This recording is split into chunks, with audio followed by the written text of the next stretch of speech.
जाइ ते बीठा आहियो तव्हां ॾिसी सघो था शीदीगोट जो बैक साइड आहे जिथे मक़ामी माण्हुनि जे गुज़रगाह आहे जेका सरकारी को रोड वग़ैरह न आहे यानी गुज़रगाह हिकिड़ी कची उतां ही कंपनी जूं गाॾियूं बदमाशी जंहिंमें मक़ामी बदमाश उन्हनि जा पालियल जेके बत्ताखोर हूंदा आहिनि उन्हनि जे सरपरस्ती में गाॾियूं हलंदियूं आहिनि। हिननि खे असां घणा दफ़ा वार्न कयो आहे। हिननि खां पहिरीं में असां हिकिड़ो पुरअमन एहतिजाज कयो मगर हे मुड़नि कोन पिया। हीअ पंहिंजे मनमानी ते एॾी बदमाशी करणु चाहिनि था। ही तव्हां बैक साइड जेकॾहिं तव्हांजो कैमरो ॾेखारे सघे बैक साइड ते तव्हां ॾिसो स्कूल उते एग्ज़ाम हलनि पिया।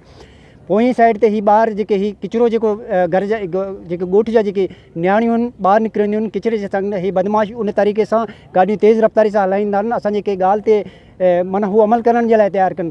असां बार बार DC सां बि करे छॾिया पर नाइल असांजे हुकुमरान अफ़सोस सां चवणो पए नाइल हुकुमरान ही रोड नथा बनाए सघनि। हिननि जी लखे करोड़नि जी बजट जा हिते डबल रोड नथो बनी सघे। ही उन्हनि कचनि रोडनि खे हिकिड़ो त मलीर एक्सप्रेस वे जे नाले ते असांजे मथां ही मुसलत कनि पिया। ॿियो ही कचा रोड जेके आहिनि असांजे घरनि जे अंदरि गाॾियूं कढनि था।